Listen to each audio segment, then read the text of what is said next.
mooy dañu jàpp ne institut bi ak lycée Abdoulaye Niass ñoo bokk turandoo ñoom ñaar ñëpp maam El Hadj Abdoulaye Niass lañ leen tuddee te yàlla def na amoon nañ fi ay relation yu yàgg institut bi ak lycée bi defoon nañ jumelage muy des fois waa institut bi doon nañ ñëw ci lycée bi di ñëw ci institut bi mais loolu partenariat boobu ñu amoon doon partenariat dynamique doon partenariat boo xam ne day indi njëriñ bu am solo n'est-ce pas ci entre institut bi ak lycée bi loolu man bi ma ñëwee ñu def ma proviseur dama jàpp ne lycée bi dafa am turandoo te turandoo boobu dafa am siru wax naa ko sànq muy maam El Hadj Abdoulaye Niass du n'importe qui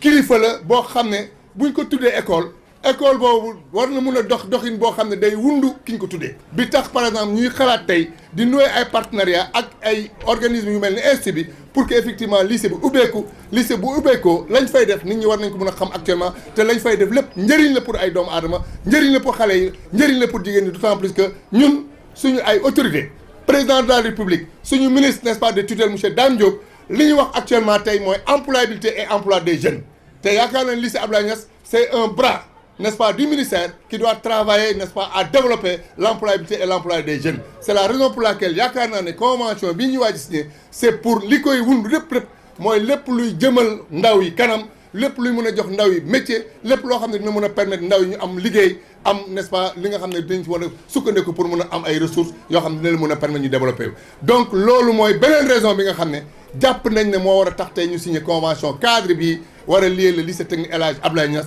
et l'institut islamique El Hadj Abdoulaye Niass n'est-ce pas de Medina Baye donc jàpp naa ne tey lycée technique bi am na domaine yu bëri yoo xam ne da ciy liggéey muy domaine industriel mais muy domaine tertiaire parce que tey boo jàngee alxuraan mbaa nga jàng arabe mbaa nga am ci ay diplôme boo amul métier boo xam ne mun na ko jëmmal xëy na di nga am liggéey de mais xëy na di nga liggéey ba ngay am xëy na mun na la ñàkk gënal aussi mais tey boo amee métier boole ko ci ak njàng mi nga jàng ci institut bi loolu dina favoriser n'est-ce pas nit ki war a très rapidement d'être employable et n'est-ce pas pouvoir n'est-ce pas avoir un emploi le plus rapidement possible donc lycée bi ci loolu la taxaw tey ñu xool ci nitu institut bi ñi fiy jàngee xale yi fiy jàngee nan lañ leen war a mun a jox métier pour que métier boobu mun leen servir ëllëg ak si bu ñu paree seen formation n'est-ce pas au niveau de l'institut mais rax ci dolli yemuñu ci institut bi rek mais lépp loo xam ne la communauté niassène moo ko njabootee taxaw nañ tey à travers jumtuwaay yi ñu am ñun ñu ànd ak ñoom accompagner leen pour que effectivement ñu mun leen jox un métier leur permettant n'est-ce pas d'être employable et de pouvoir trouver un emploi n'est-ce pas décent loolu mooy mbébétu convention bi en tout cas Cheikh Mahi Mohamina ñu ngi lay béral ñun suñu taxawaay sa wet pour wanal ne convention bi du lu ñuy signé rek mais day loo xam ne bu ñu ci paree dañu am commission technique boo xam ne ñooy toog ñu xool nan lañ koy jëmalee ba xam yan action lañ war a dérouler le plus rapidement possible pour que effectivement li ñu signé tey fii yàlla mën a def par exemple mu am jeexital ci biir famille bi am jeexital ci biir communauté bi mais am jeexital également ci développement lycée technique El Hadj Abdoulaye Niass en tout cas moi je pense bien que maa ngi tàllal loxo ñëpp di xamal ne lycée technique El Hadj Abdoulaye Niass dañu am ambition ñun doon le premier lycée technique du Sénégal et de la sous-région donne un lycée d'excellence et pour ce faire yaakaar naa on a besoin de toute la communauté on a besoin de l'accompagnement de tout le monde pour que effectivement lycée technique El Hadj Abdoulaye Niass donne benn lycée de référence un lycée d'excellence maa ngi leen di gërëm di leen sant seen déglu di seen teewaay maa ngi leen di gërëm di leen sant à très bientôt merci. rahim alhamdulillahi rabbil alamin wassalatu wassalamu ala ashrafil mursalin sayyidina muhammadin sayyidil awwalin wal akhirin wa ala alihi wa sahabatihi wa ala tabi'in wa tabi'ihim bi ihsan ila yawmi din rabbi shrah li sadri wa yassir li amri wahlul uqdatan min lisani yafqahu qawli maa ngi wax ñi fi teew ñëpp ne asalaamaaleykum wa rahmatullahi taala wa barakatu di leen dokkeel di leen tatagal di bëggee seen teewaay di rafetlu li fi teew yëpp di tënk rek sama wax ci benn nettali boo xam ne daf may tënkal wax ji nga xam ne waa Égypte Masra moom lañ fi wax waa Mauritanie moom lañ fi wax ñi wax ñëpp ci école bi loolu lañ fi wax nettali bii daf koy jëmmal dafa am benn waay boo xam dañ ko fal premier ministre ci Égypte mu teewee premier conseil des ministres bi mu fa jógee ànd ak escortam ànd ak policiers yeeg gendarme yeeg yooyu bi ñëwee ba buntu këram mënuñu dugg parce que ndox mi dafa système sanitaire bi dafa yàqu ndox mi ay tiwo toj fa ndox mi fees del ñi ci biir mënuñu génn ñi ci biti mënuñ dugg pour moom mënut dugg ci biir kër gi mënuñu sécurité ñi ci biir ñu taxaw ñu ne ñu def ñu ooy benn plombier mu ñëw mi ngi sol yu tilim nekk nit ku yemaay daal di dugg ci biir ndox mi arrêté ndox mi ñu évacuer ndox mi ñu ne premier ministre kay dugg mu ne déet laaj naa leen ndax leçon bi ma jàng tey jàng ngeen ko wala déet mu ñu ne ko ban leçon nga jàng mu ne tey sama xam-xam bi sama doctorat bi sama palto gi en tant que premier ministre ak mboolem escorte bi ma ànd ak amul njëriñ tey ki am njëriñ mooy plombier bi nga xam ne moom lañ jëlee di fële mu mel ni bay na baadoolo tey bu taxutoon ak moom suma njaboot gi sànku bu taxutoon ak man moom tey du ma dugg suma biir kër kon lii ñoom loolu lañ doon junj moo tax boo demee sax ci booy jàng matières yi nga xam ne moom mu ngay jàng ci diine tawhid ci gën a am solo nga xam ne moo aju ci wàllu lu jekk ci yàlla ak yàlla liñ lay maanaam lan nga war a xam ci yàlla ak lan nga ci war a jàpp ak yu demee noonu première leçon daf lay wax ne la gëm yàlla mais daf naan la al iman shay'un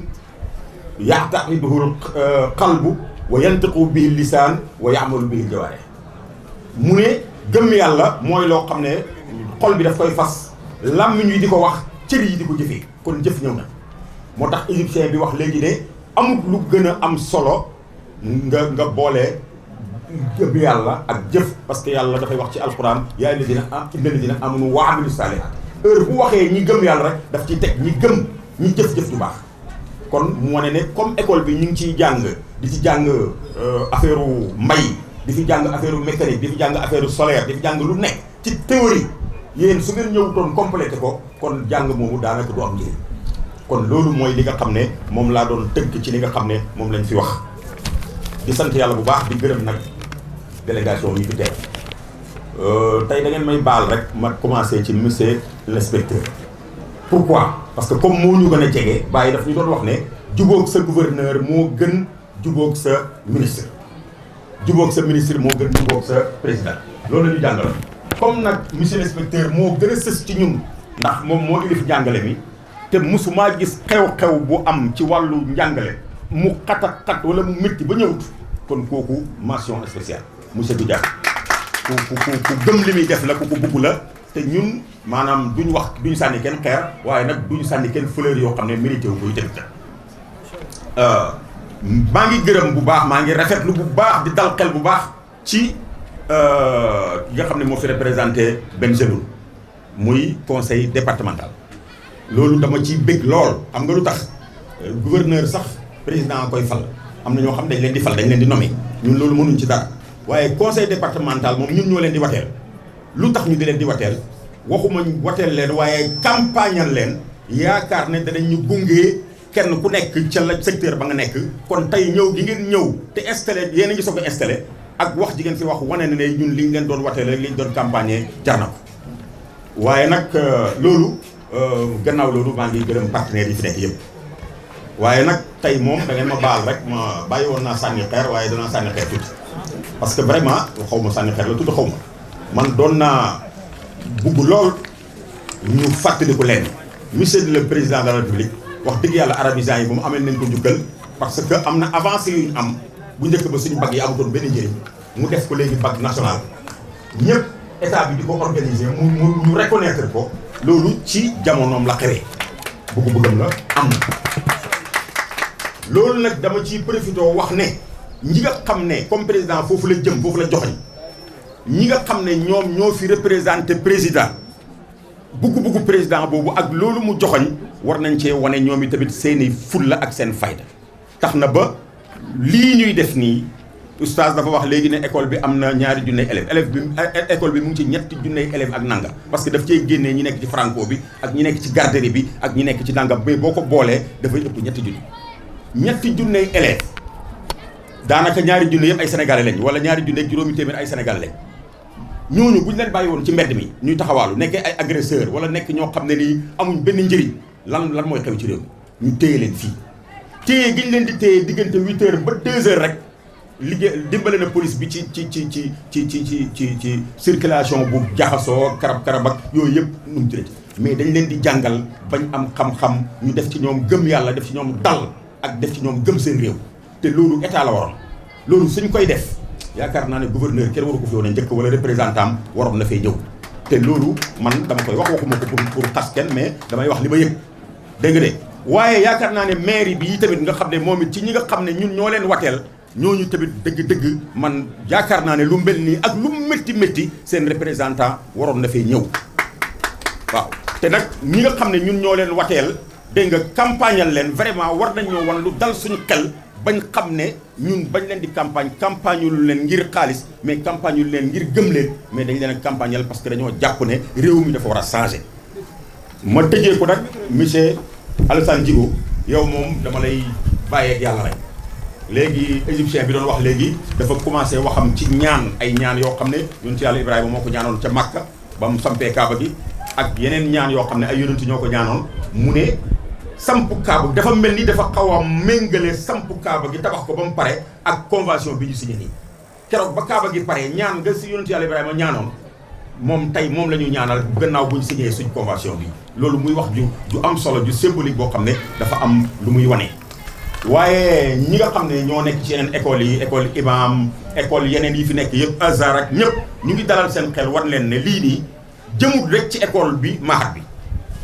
waaye dafa fekk ne rek mahad bi dafa war a nekk seen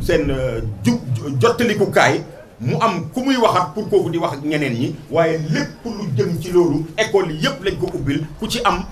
luñ information buñ ñu wax danañ ko wax école yëpp ku ci am koo xam ne tamit dafay ñëw bu ñëwee jaar ci ñun mu am benn interlocuteur moo gën a noppale ci liggéey loolu rek lañ ci jublu pour mu bañ a jaxasoo loolu na leer loolu lañ ci jublu woon kon ñu ngi gërëm bu baax ñu ngi sant bu baax di ndokkeel mboolem kilifa yi nga xam ne ñoo fi teew bëgguma tudd wax nañ ko ba pare te bu ma ko répété dafa indi problème mais ñu ngi ñaan yàlla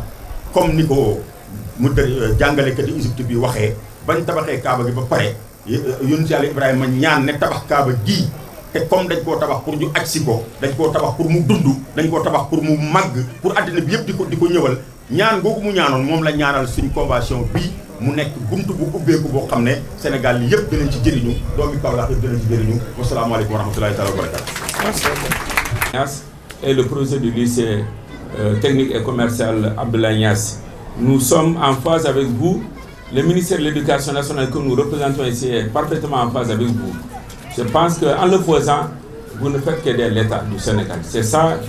l'orientation de l'État, de faire en sorte qu'il y ait un basculement, un changement de paradigme, un basculement de l'enseignement général vers l'enseignement technique et la formation professionnelle. Et c'est ça que vous avez compris et c'est pour ça que vous avez nouvellement opté.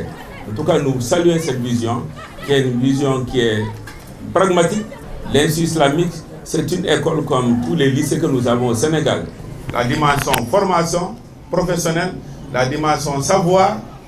tout court, les connaissances. On sait lire, on sait calculer, on sait compter, mais aussi on est bien éduqué. Je pense que vous êtes vraiment dans toutes ces trois dimensions-là. Ailleurs, nous ne sommes pas encore dans ça, on y travaille, mais vous, aujourd'hui, je peux certifier que vous êtes dans les trois dimensions. Le savoir-être, le savoir-faire.